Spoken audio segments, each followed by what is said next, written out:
छत्रपती शिवाजी महाराजांची पहिली शिवजयंती कोणी साजरी केली माहित आहे का? ही गोष्ट आहे 1870 सालाची. त्यावेळी रायगड किल्ल्यावर महाराजांची समाधी झाडाझुडपांनी झाकलेली होती.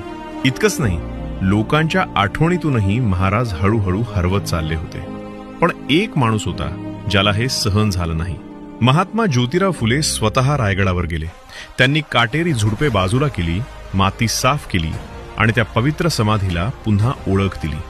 यानंतर त्यांनी एक ऐतिहासिक निर्णय घेतला.